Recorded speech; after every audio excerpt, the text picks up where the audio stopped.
And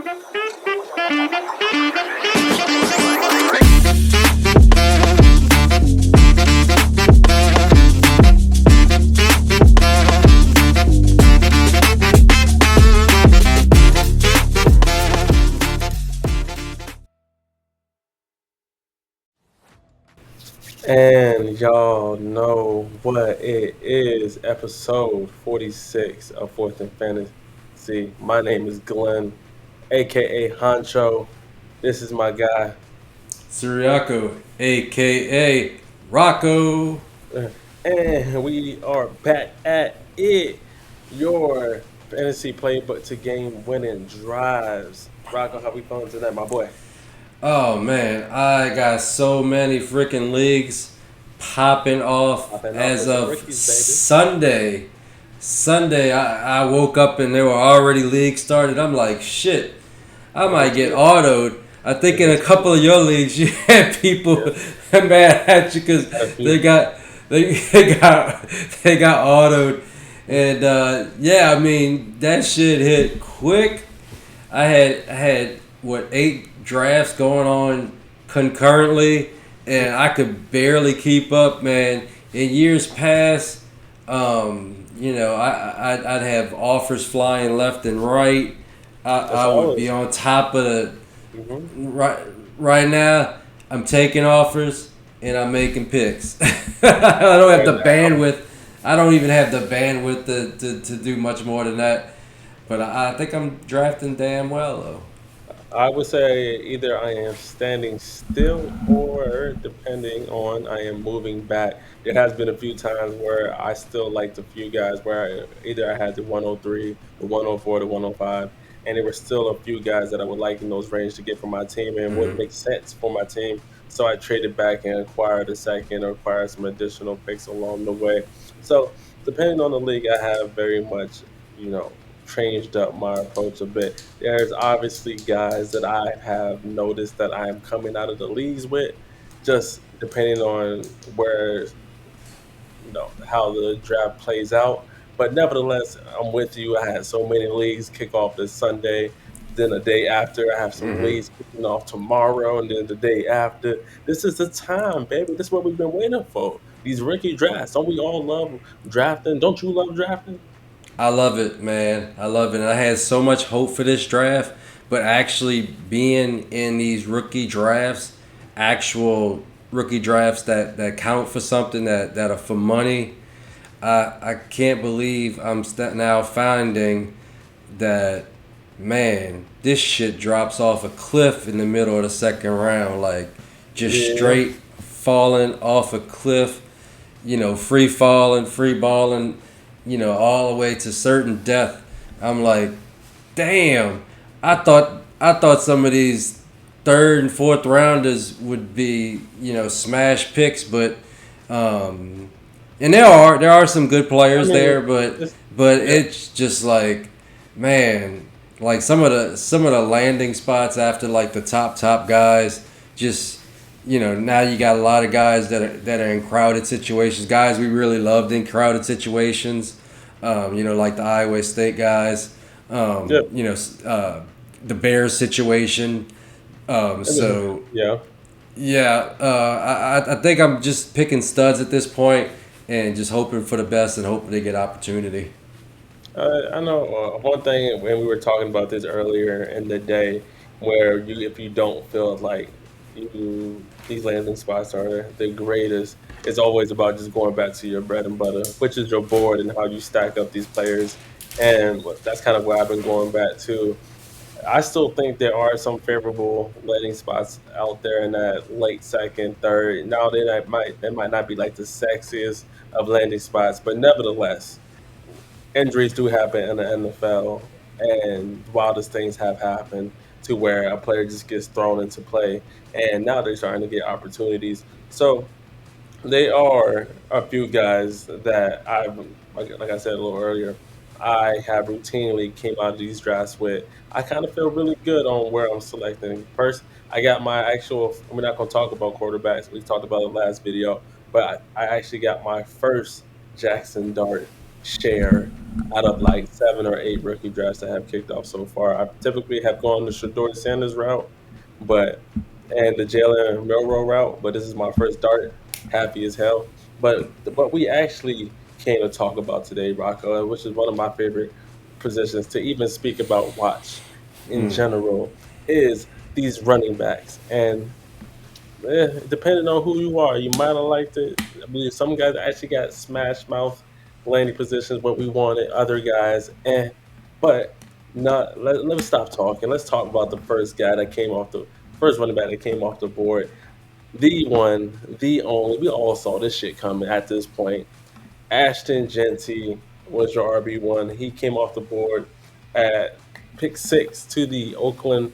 Sorry, not Oakland. I'm gonna get messed up. Las Vegas Raiders. How are we feeling about that, Rocco? I mean, I'm over here ecstatic. I think there could have been better landing spot for him. He doesn't have any competition to really come. He was going to be RB1 wherever he went, right? But Mm-hmm. I think Las Vegas is a great spot for him to build out an offense that's trying to get to basically a better spot with their offense. What do you think? I think it's a fantastic landing spot, to be honest with you. Yeah, this team is kind of rebuilding and reshaping from the shit organization they've been for years, and they get Ashton Jeanty, who's most likely the best offensive player in this draft, Yeah. and a guy that can compare to some of the offensive players in the 2024 draft. Yeah, this thing was telegraphed probably since the process started. You've been hearing he's going to go to Las Vegas. I mean, at certain points you heard other teams, but it was always Las Vegas Always, was was the most likely landing spot. And now you got him, you got Brock Bowers, you got newly signed Jack Besh, and you got last year's leading receiver Jacoby Myers. Now that you're looked starting to good. see the semblance of an offense, all Yeah. all helmed with Geno Smith, who definitely can get rid of the ball, and a guy that will dump it off to his running back. So without anybody of note that's there, I mean, Dylan Lobby, I think he got one touch last year. Sincere You know, McCormick had a cup of coffee and broke his leg or got these guys are injured very in skilled. some manner, somewhat. But I mean, it's hard to look at that situation and not see Ashton Jeanty getting like 80% of the opportunities at running back. And then if you look at and remember who their head coach is in Pete Carroll, he loves to run the damn ball. And Hmm. I very much expect him to do so, especially when you got a running back as highly touted as Ashton Jeanty, and then also taking a running back in the top 10 in general, you're going to want to give him the ball. Now, for fantasy purposes, Rocco, him landing in with the Raiders, in the overall of the running back landscape, where could you see Ashton Jeanty finishing at the year end? Could he be? Is he top? Is he top 5 running back finishes? Could he be in the top 10? I think he's top 3. He could potentially be top 3 if how his workload goes. I mean, with the workload he's getting, I mean, would it be a surprise to anybody that this guy's not the top running back in all of fantasy next year? RB1. I mean, you got Jameer Gibbs, who's just a video game player, but he Yeah. shares the rock with David Montgomery.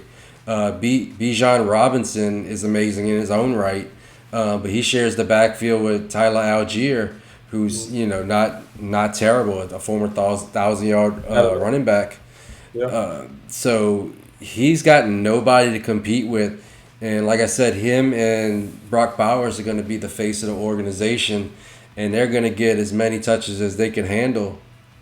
And if you really think about it, what's the better way to go about it if you're the Las Vegas Raiders? Your generational tight Hmm. end to go along with what some would consider. I don't consider him, but and he's. I think he's a tier below a generational running back. Really, really good. And I think he's going to be really for their potential offense. Shout out to Genty. The And second one. and Yeah, one go other ahead. thing, one nugget before we go. In What's a just nugget? 11 games with Geno Smith last year, Kenneth Walker had 46 receptions. So that just kind of speaks on the fact that Geno will dump it off. And if Jeanty is getting 12, 13, maybe up to 1,500 yards and he's getting 60, 70 catches, we could be looking at League the winner. RB1 That's overall. the league winner right there. I guess you don't get me hyped up like that, boy. I swear to God, I don't got a single share Don't, of Ashton Jeanty. don't, I I think four or I five. don't have a single. I And traded away my 101 twice at this point. ooh, yeah, I got a Devi share, and think I got like three tankers where we got Genty. A couple of leagues I share with our guy Mystic Max. Yeah, he's don't everybody don't get crazy. I haven't seen this happen in one draft, so nobody's gotten crazy yet. I don't care how bad you need a quarterback. If you want to trade down from Genty, get those three first, or get Oh you a yeah, first, maybe two don't first, and draft get your no, quarterback thrown in there. don't Do draft no. not take Ward over Genty. I heard some silly podcasts somewhere in the ether talk about you got to take Cam Ward in Superflex. Don't be silly. Don't be That's silly. You'll never make up that value. like I understand the format. I get it. It very much matters, and right. Let's not overthink it though. Genty 101. Let's not play them games. Now, to people's RB2 and my RB2 in my rankings and going into the season and where he's been also taken in these rookie drafts. Omarion Hampton goes to the Chargers. I think, and that completely, if you're a Najee Harris owner, fucked you up. When you saw them turn that card in, his value went straight into the shitter. Know you're upset with yourself. I know all I heard was, "Oh, Najee Harris is a league winner, but he gon' yeah." Them takes came down real quick. Now they got a real dog in that back, and if you think it's going to be like a even split. I think by the end of the, don't get me wrong, it's only a 1 year deal with Najee Harris, and he's still somewhat of a serviceable bat. But we're talking about Omarion Hampton, who's a much explosive, a more explosive running back than Najee Harris. But he went at, and plus he, the hit rates on first round running backs is high as hell. I think it's in the 70% of hit rates, and at the highest position that with that type of draft capital to hit. Omarion Hampton, wouldn't say he's a league winner, but I could see myself and I could see a world where he finishes out in that top 25, depending on how the share of the load goes. But in rookie drafts, he's either going at that 102, that 103, that 104 range. I don't really see him slide past that. 104 is probably like pushing it. Amari Hampton's more in that 102, 103 area. But what are your takes? Um, I actually have him a little bit further down because I like some of the receivers, um, before him. But to say he's a league winner, absolutely. He's landed in an even better offense than Ashton Jeanty, at least on the surface. He's got a much better quarterback and a quarterback that targets his running backs in the passing game. Just in 2023, when he had a guy like Austin Eckler, he targeted the running backs 25% of the time.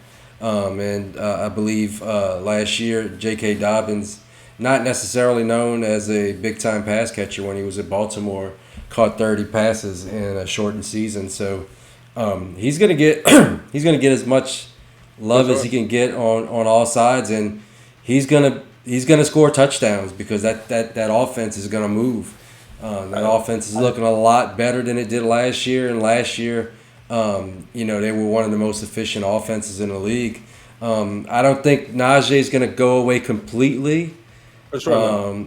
And that's one of the reasons, among many, where he's clearly the RB2, but he is clearly the RB2. He's basically in a tier of his own because he landed in a fantastic spot. Like, you couldn't land in a better offense.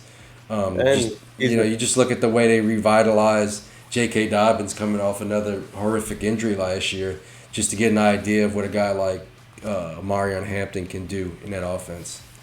And I just saw the number he chose today, rocking the number 8. That is going to be such a fly jersey in that baby blue. What they have, boy. I think once again he's RB2 in my running back rankings, I, and what I expect for him to take that where they already have they went and get that. They had one of the smash mouth or smashes of the drafts, if you ask me, where they went and got Omarion Hampton, and then they went out and said like, okay, we're not done. We're not going to be just satisfied with Mike Williams. Went out and got Trey Harris on top of mm-hmm. that. I think they had quietly one of the best drafts I think out of all the teams. When you talk about on the offensive side, I think when you get Trey Harris, you put it together with Lad McConkey, Mm-hmm. Herbert, they have Conklin, and then you throw Omarion Hampton, and you throw in there Najee Harris. That's an offense that could get you somewhere, man. If you ask me. Yeah, yeah. I mean, if you look at it, Trey Harris is a perfect complement to what Lad McConkey brings to the table. So yeah, I mean they're very well rounded. I mean last year they spent a lot to beef up their lines, especially the offensive lines. They can Joe Alt in the first, and now they look ready to run because they are looking like a very complete offense. I've been snatching that motherfucker up. I ain't even gonna lie to you. And Who's that, one of Hampton? Hampton had to get him. I have at I least three thought shares I of him. thought you didn't like Hampton. You At the where he had passed a beautiful landing. I don't know. I ain't saying I didn't like Hampton. I said I like Caleb as more than, and I still hold true to that. But I will take the discounts as you will. And you know what I love, and we're going to get to Caleb, but one of the things I like to think about before the draft, I love how he slid all the way down to like that. He was notoriously going in that 201, 202, 203 area. And then like, Mhm. oh, he went to we're gonna get to him, we're gonna get to that part. But where he ended up going to, like, oh now let me get him back in that 107, that 108, that 109 area. Oh man, y'all pissed me the hell off. I was about to reap the reward of that. But also not brings us to not so fast. our next running back, who went next at the 4th overall in the second round. So he doesn't get first round capital, but still with the second round, that's pretty good. Quinshawn Judkins goes to the Cleveland Browns, and depending on how you feel, you really like this spot or you don't. I say for the people who do like it, is because the Browns love to run the ball. And Hmm. also, if you're going to what I think is going to be a rookie, Shador Sanders starting, you want to put less off his plate. And what do you do to do that? Have a good running game. That being said, I see him getting a lot of usage along with Jerome Ford. And then also, I got to talk about another guy that made this list. But nevertheless, in my rookie drafts, I've been taking Kaleb Johnson over Quinshon Judkins Hmm. in the range that they're both going. I think they're both at that. True. In the one of the drafts I'm looking at right now, Quinshon Judkins went at 106, and then Caleb went at the 108. I seen where Caleb Johnson's going at the 107, and Quinshon Judkins goes at the 109. So it really Yeah. just depends on like how you value these guys. But what do you feel about Quinshon Judkins in Cleveland? When he first got drafted there, I'm like, ooh, this is spicy. You know, Okay. he's gonna immediately nuke forward, and he's gonna get all the touches he can possibly handle. And then they did a funny thing. They drafted another running back, who's not too bad in his own right, Sampson. Our And then boy I was Dre like, swears by him. yeah, I mean, our fellow fourth and fantasy I remember. member, Yeah. because we are fourth. It's not just us two. There's some other guys and a gal behind the scenes, but he loves him some Samson. So, suddenly I'm seeing a bit of a crowded backfield as to where when it was just him and Ford, I can envision a 75-25% type of deal. Now I'm starting to look at it like it's a 50-25-25 type of deal. And if Sampson's as good as Eagle fan Jay thinks he is or believes he is, then he could, start to encroach on that number even more. I mean, if Ford becomes nothing, then it makes sense. But it's a lot of question marks because Yo, do we really believe in the offense? This team just drafted two quarterbacks, and they got old ass Joe Flacco. Do we believe that they can run a semblance of an offense that can make Quinshawn Judkins more relevant than some of these other running backs that we like? So, in my personal rankings, it may be a hot take, and I'm fine with that. But hit us with the hot take. I don't have any Hit it, bro. Quinshawn Judkins because right now he's my running back six. I have maybe one share, and if I'm pushing it, it might be two, but I really only think it's one. And if I'm looking at the And, depth chart for them right now, it's right. They have Cedric Tillman as one of mm-hmm, the wide receivers. They have Jerry Judy. You got mm-hmm. Jamari Thrash. Then you got Quinshawn Judkins. You got Jerome Ford. You got Dylan Sampson. And then they currently right now they have Joe Flacco as a starter, but Kenny Pickett. I don't care how you feel about it. And then Dylan Gabriel, Shador Sanders, which So I one of think those Shador beats quarterbacks out not all even these. going to make the team. Like there's a world where Shador Sanders don't even make this team where because they're not going to run into the season with four quarterbacks. No, but also I don't believe, and they drafted Gabriel with the third round pick. I think he profiles as a career backup. I know there are some people that like him, but he's got an uphill battle to climb because he's so small. In that 5'8" to 5'10" range. So it's hard for me to get that pumped up. And this is coming from me. When we started this process, Quinshawn Judkins was my RB2, and it pains yep, me to say that he's fallen all the way to six, but that's why we go through this process. And I have to be honest with myself. I I like the other guys, and I'm not just putting the other guys over him because of landing spots. I like the other guys, and they landed better. So it's a combination of things that for have sure. me with him at six. And if I believe so, Quinshawn is at my RB5 right now of rankings. He initially was RB4 in my pre-draft, and you already know how I feel. You already know who my RB2 was pre-draft, but Oh nevertheless, yeah. we're gonna get to that when the pick comes. The next running back at six overall, who also got a second round draft capital, who for a lot of people is their RB2 and the best pass blocker in this whole RB class. Hmm. TreVeyon Henderson gets who I think also is pretty good landing spot with the New England Patriots and Josh McDaniels, who loves using his running backs out of the passing game. And also, he brings that home run type of threat to their Hmm. overall young offense. You go, and they also picked up Mr. Will Campbell.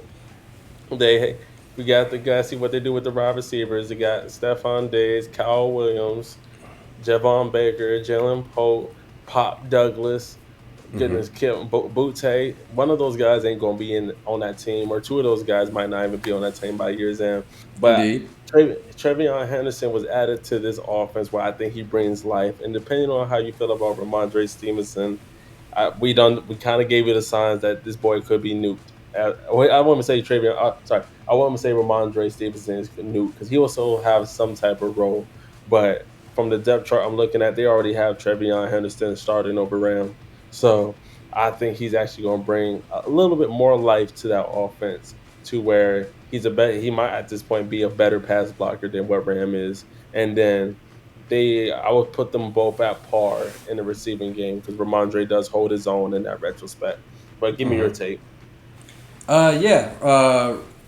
Ram's a good pass receiver. He play, but the thing about it is he's a big back. He's a small back trapped in a big man's body.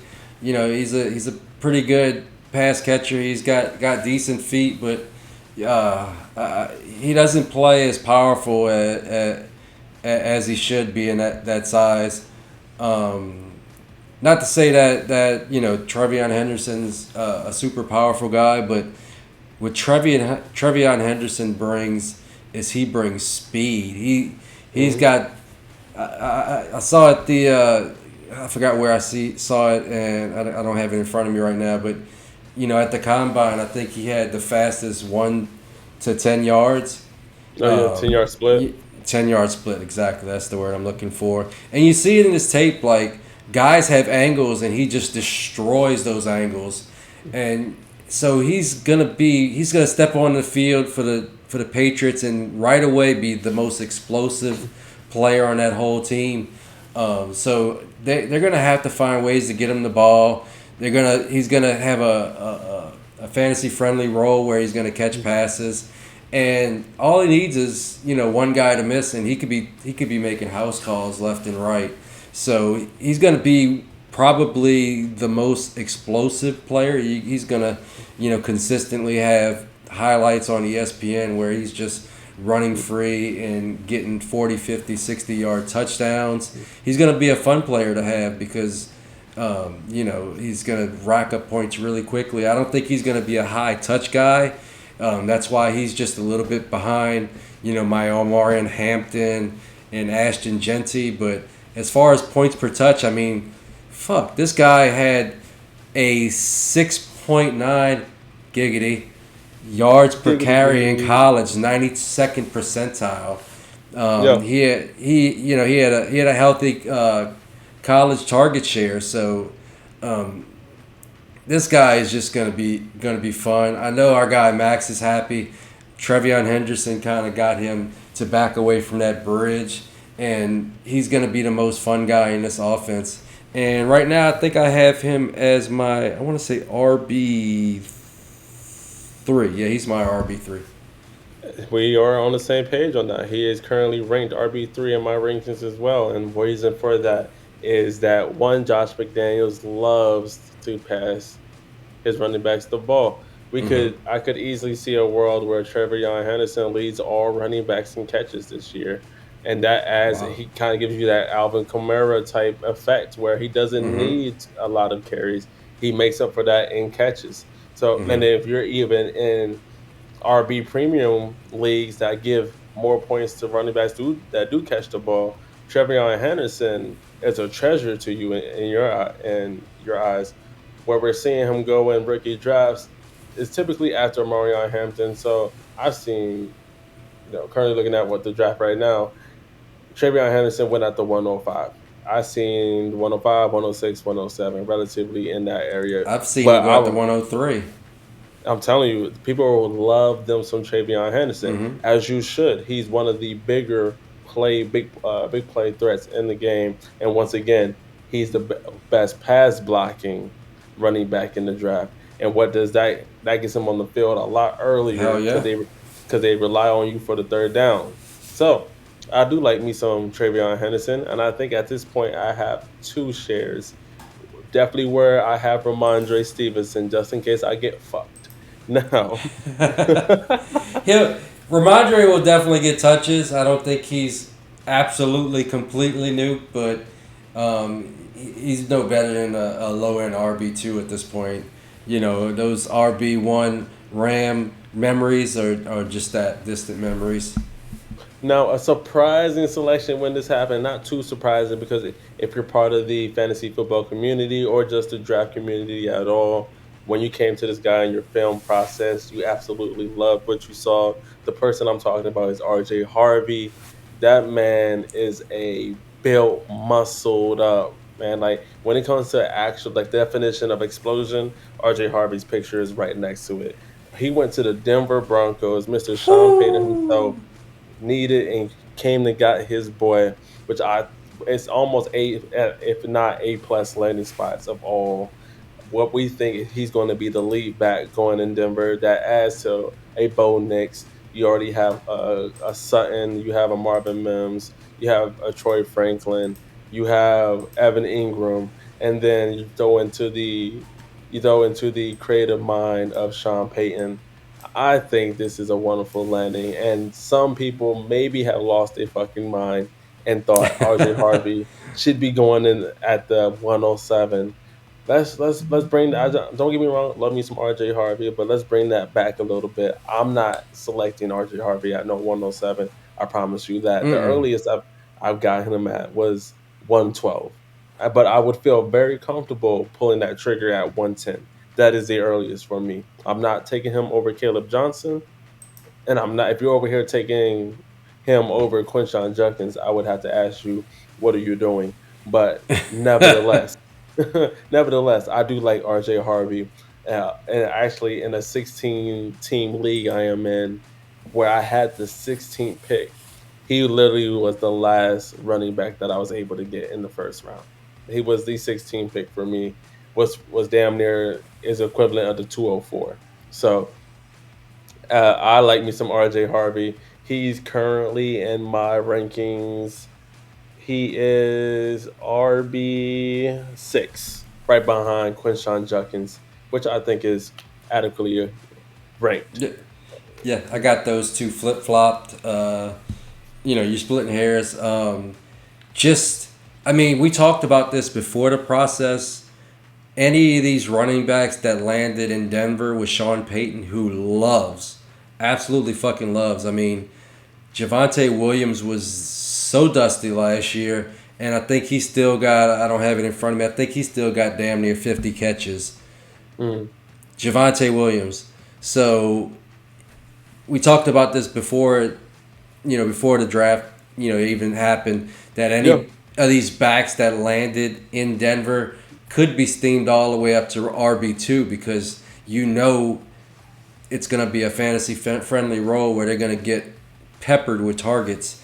but yeah, I'm And telling you, if TreVeyon Henderson ended up getting drafted by the Denver Broncos, he would have been RB2 ahead of Omarion Hampton for me easily, easily, easily. easily, easily. And, I had RJ Harvey, very highly before he got his landing spot. I think he's a great prospect. I mean, his film is littered with him just making dudes look silly, ducking and dodging people in the backfield and running off big plays. And Mhm. it stands out in his stats: 1,578 yards, 6.8 yards per carry, top 10 in missed forced tackle, top 10 in elusive rating.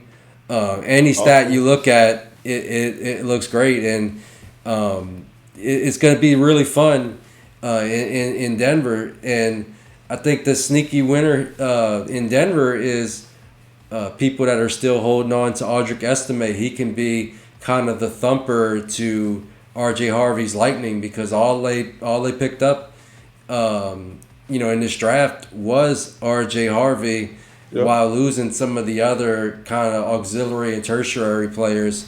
So I think that's going to be a fun pairing. We've already heard, the comparisons to Alvin Kamara and and Mark Ingram, and I think Yeah. that's kind of what Coach Sean Payton is at least trying to recreate. We'll see if it works, but watching his tape and watching him, bounce around and make guys miss in space, it kind of did remind me of Alvin Kamara. I know we talked about the Alvin Kamara comp with TreVeyon Henderson, but I see even maybe a little bit more with RJ Harvey, just his ability to make guys miss in space.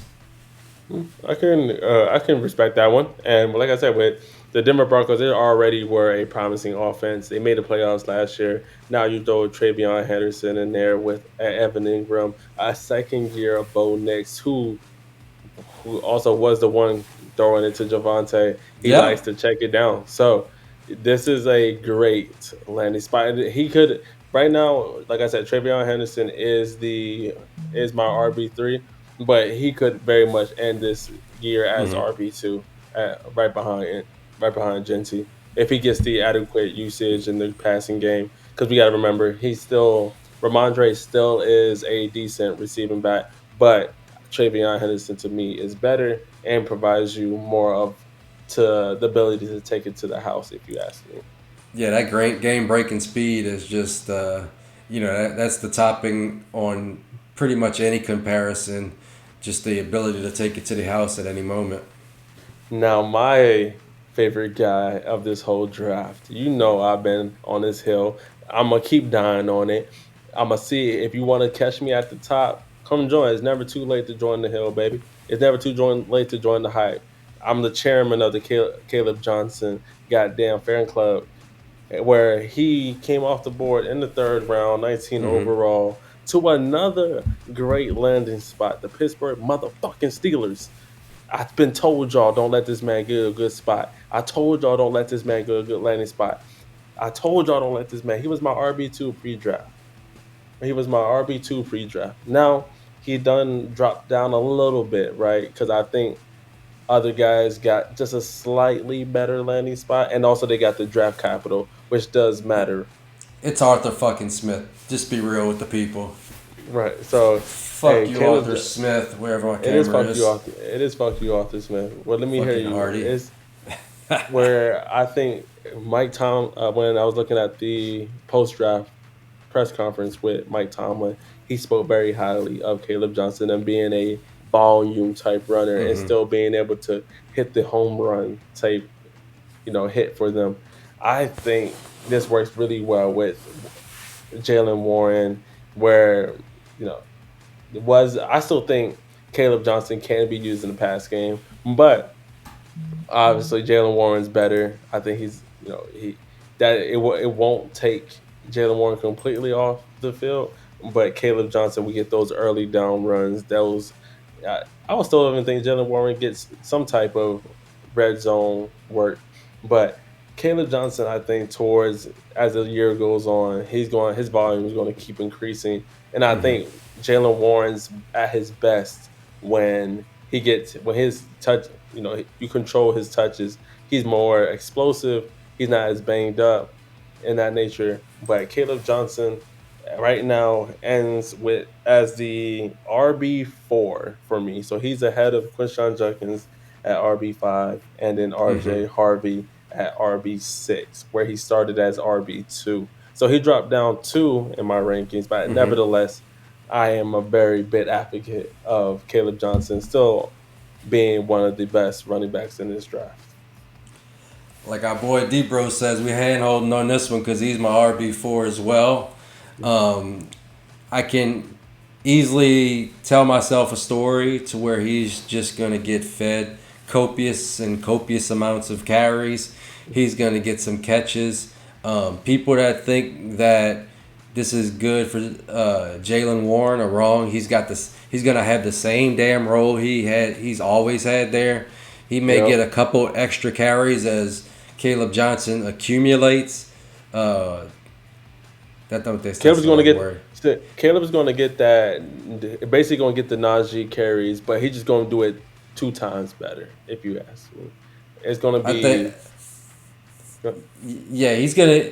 Jalen Warren's gonna have the same role he has. He's gonna Mhm. be a change of pace, and he's gonna catch some passes. As he But I should. think what the Steelers really see with Kaleb Johnson is they see Le'Veon Bell reincarnate. Just the way he's patient with choosing his holes and waiting to take off. And once he makes a commitment, he's picked the right hole and he's off to the races.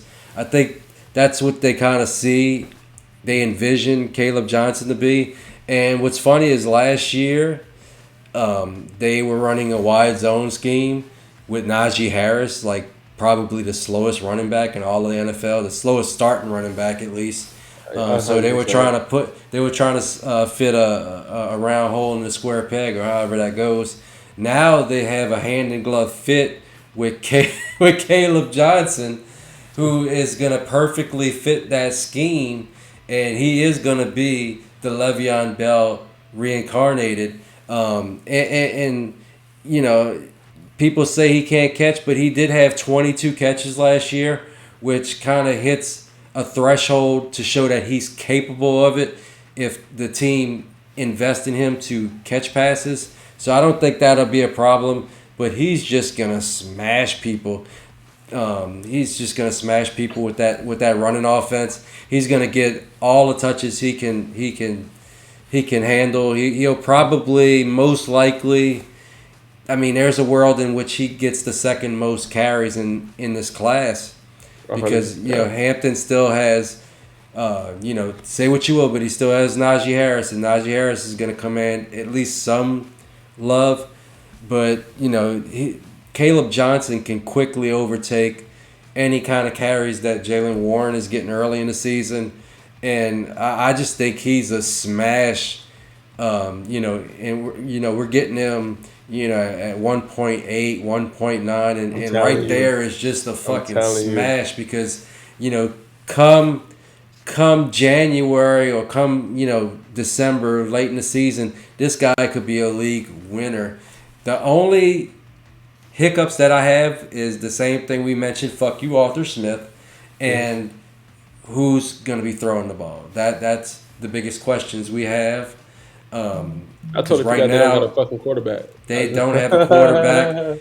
Totally forgot. To hell with Aaron Rodgers. Stay in that dark room. Don't come play football. We don't need you. I mean, hey, they drafted Will Howard. Will Howard and Mason Rudolph, will they be able to score enough points to keep defenses honest with Kaleb Johnson? So Kaleb Johnson may see those same stacked boxes that he saw in college. Let's see if he can, bust through those boxes because they won't be anybody hanging back because everybody's going to be at the line. So it should be interesting, but he's going to get all the touches he can. The only downside I can see is who is going to move the ball in the air for this team. Agreed. Now, the 7th running back to come off the board in the NFL draft came in the 4th round, 2nd overall, to a not so sexy place. And this was one of your guys that you were just throwing your flag on. But Bashaw Tuden went to the Jacksonville Jaguars, which is already a very filled backfield, if you will, where they still have Travis Etienne right now, still waiting to see if he's traded or even on the roster towards the end of the year, towards the beginning of the year. And then they have Tank Bigsby, and then they also drafted another running back, LaQuint Allen. Was he drafted or was he a UDFA? He was drafted 7th round. Okay. Yeah. So Bashaw Tuden became one of my favorite guys when you look at the film. He ended up being one of the fastest running backs and having one of the higher yards after contact per attempt. That means a lot to me. Obviously, he has a little bit of fumbling issues, but nevertheless, the landing spot killed it for me. Like, don't get me wrong, I still have about 2 shares of Bashaw Tuden right now because whenever Travis Etienne is shipped out, and then you got Tank Bigsby, and honestly, Bashaw Tuden would start over Tank Bigsby for me. I would go that direction, but nevertheless, it's kind of, you're just waiting to see what they're going to do about that Travis Etienne situation, and you're kind of handcuffed to that. But nevertheless, Bashaw Tuden is going in that 3rd round of rookie drafts at the point, sometimes even in that early 4th, the draft that I'm looking at right now. Bashaw Tuden went at, someone still liked him at the 206. I don't think I'm taking him right there. But nevertheless, if you feel driving, if that's the spot that says, hey, let me take him, that feels sexy to me, who am I to judge you? Which I will. So it's, couldn't be me, man. But it's, nevertheless, no, I think where you are able to get him or where you can be able to get him, it's really going to depend on, are you contending? Are you rebuilding? What kind of, is he going to be officially used in your build? But nevertheless, I still kind of like Bashaw Tuden in Jacksonville. They drafted Travis Hunter. We just got to see if they ship out Travis Etienne. And then he can still have some fantasy relevance in 2025 you're out. It looks like you're out. They don't have anything invested in ETN. He has a $6 million base contract for this year with a $6 million dead cap. So if he's not showing up to camp and they like what they see, they could easily just cut bait with him and just roll with what they got.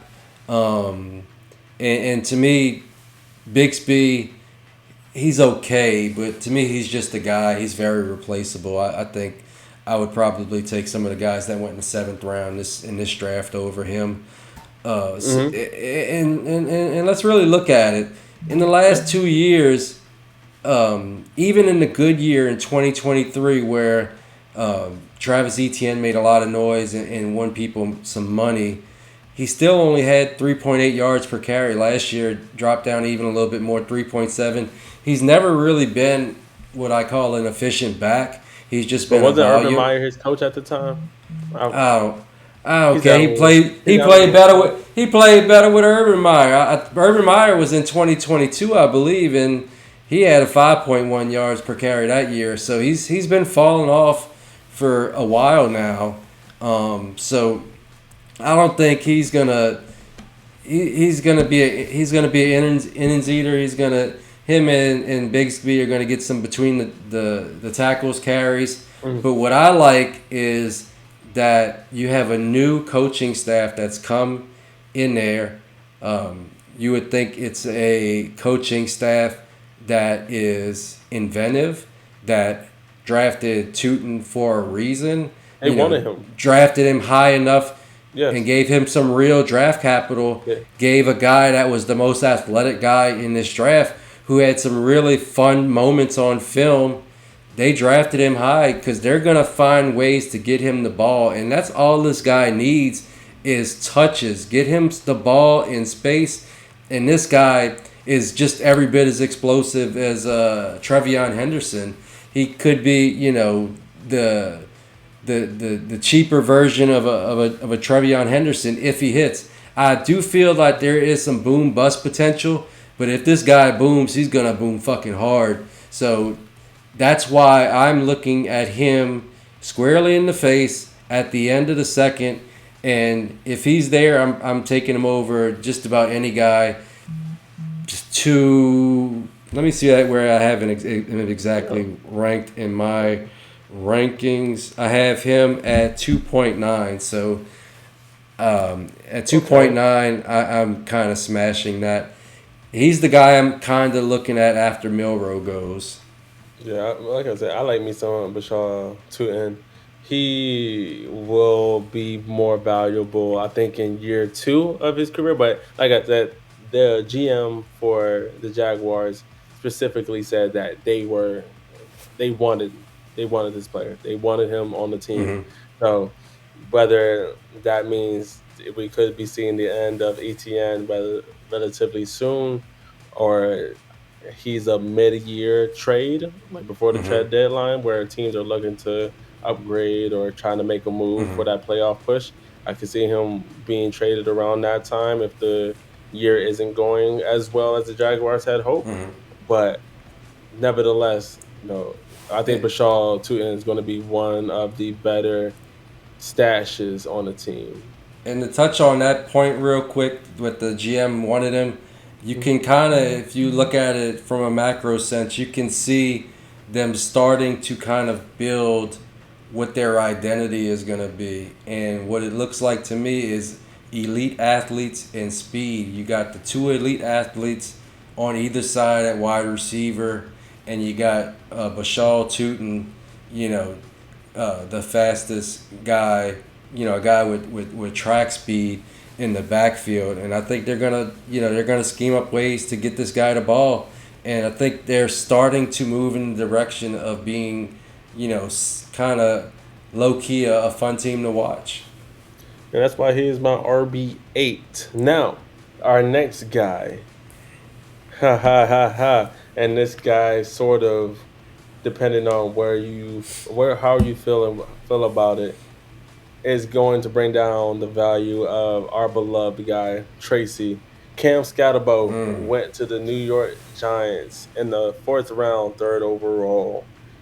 Now, I think the Giants are trying to reinvent the wheel with Amar Bradshaw and what they had with Brandon Jacobs. I think that was some of their best football. They also had a really good defense. Mm. So they're trying to bring that back with Abdul Carter. But I think they're trying to repeat the recipe with that, where they thought this is when we had Super Bowl success. We didn't just have one main guy.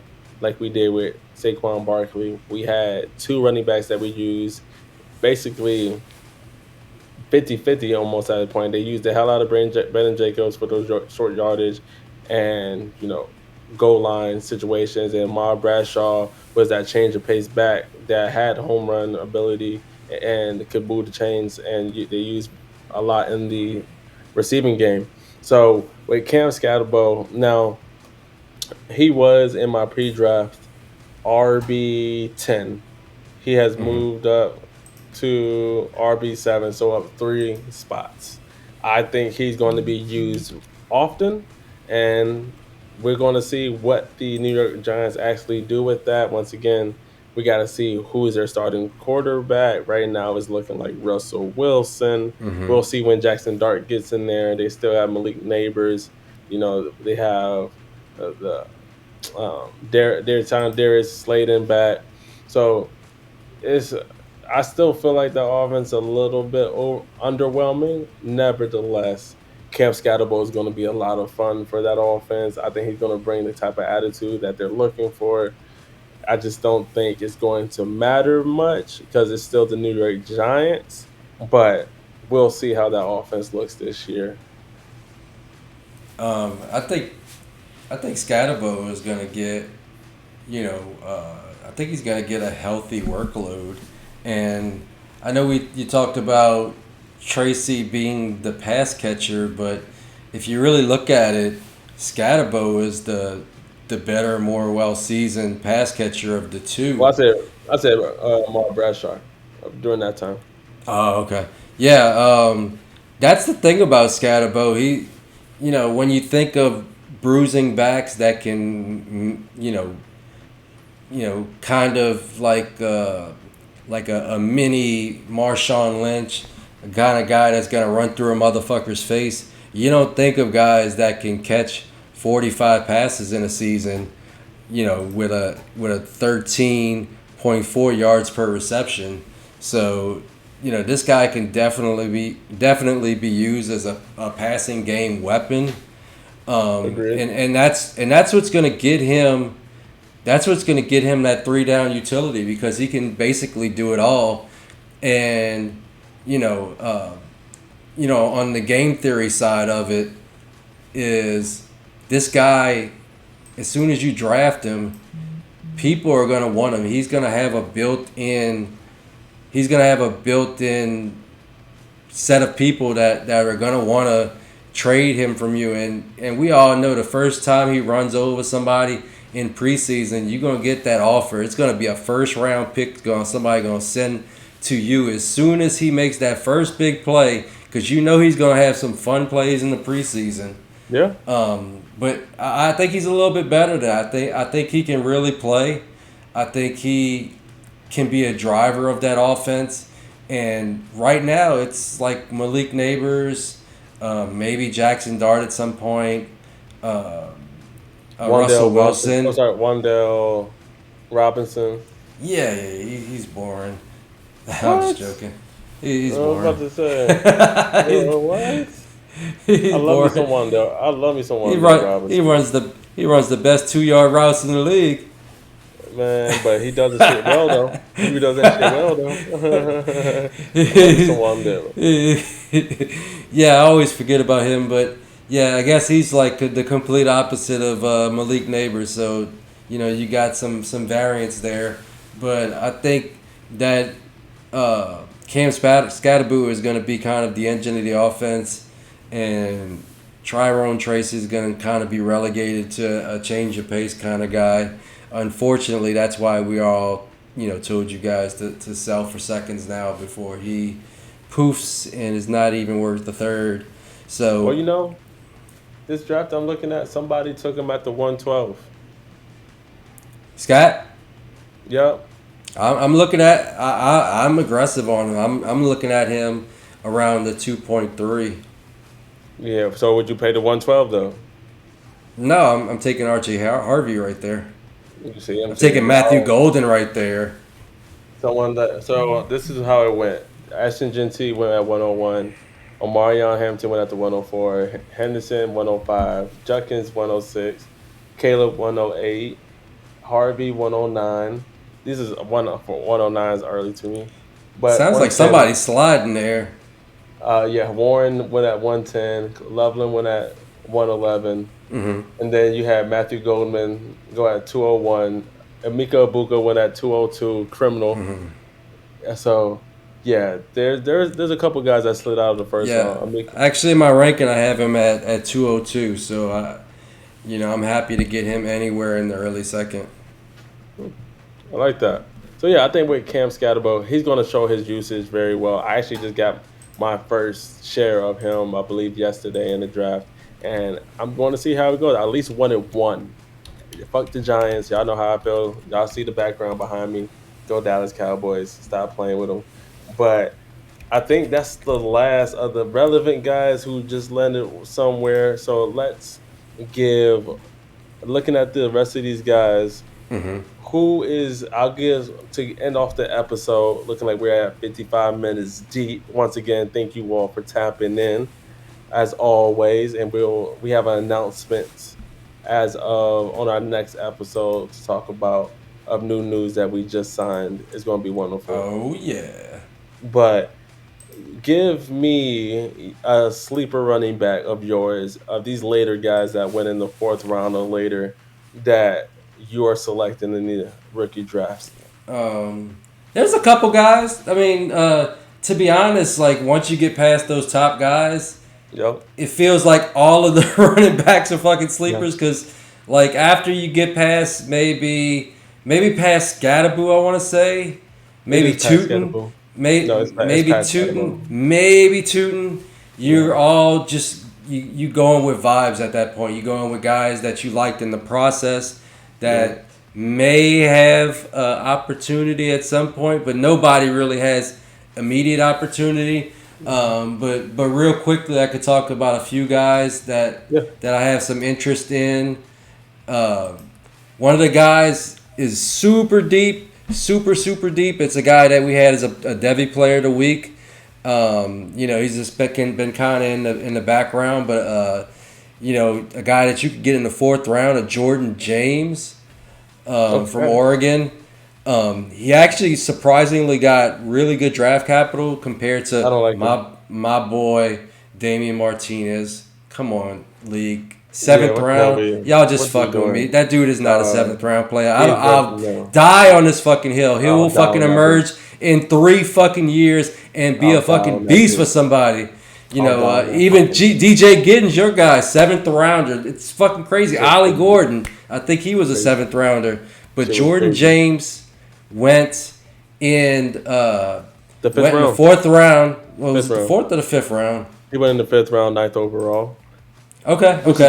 I thought it was the 4th, but yeah, he's got a lot better draft capital than some of these guys. But the team he went to, the team he went to is very intriguing because right now you have a banged up Christian McCaffrey who I think he's going to come back, but can we bet on it? No, he wasn't healthy all of last year. And you got another guy that's been banged up a lot too, super athletic Isaac Garendo.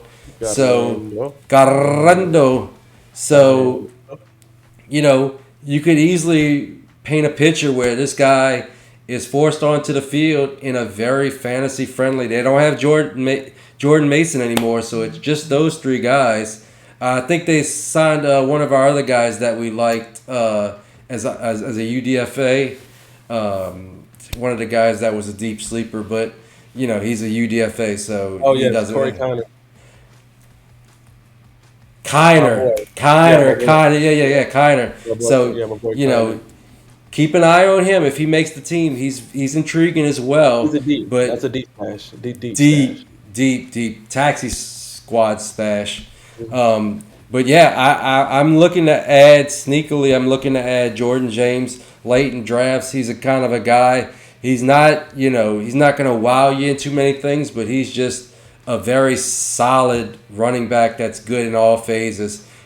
Kind of could be, reminiscent of like a Kyron Williams, just a guy that's good at a little bit of everything that could land in a good situation. So I'm adding him with some of my mid to late fourths. Who do you got? Yeah, I will go with my guy who the Dallas Cowboys drafted, Jaden Blue, who have I've been trying to pick up in almost all my rookie Blue drafts. Mafia.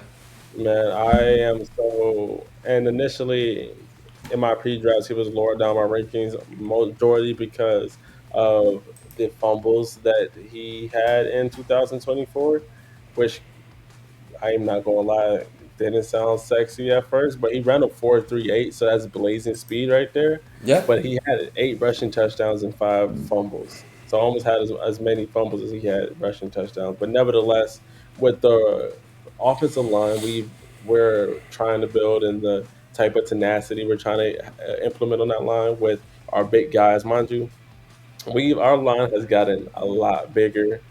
We went and got a first rounder, Tyler Booker, in the first round. We got Hmm. Cooper Beebe as our center, super strong guy, and then we got Tyler Smith as our left guard.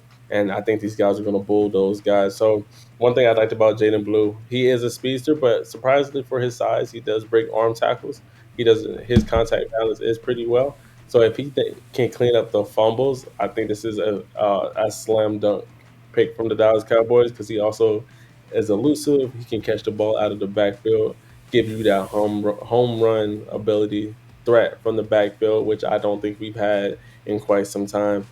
Is he a future back or a workhorse back? No, I think he's a change of pace where you have he works with another guy. We also drafted Phil Maffa out of Clemson, who's a bruiser with some very nimble feet. Hmm. But, Hmm. so just, but overall, I think I'm going with Jaden Blue because I was underrated. I think he can have a pretty decent season, and that's why currently Jaden Blue is my RB9 in Dynasty right now. Nice, nice, nice. Yeah, I'm gonna get me some shares.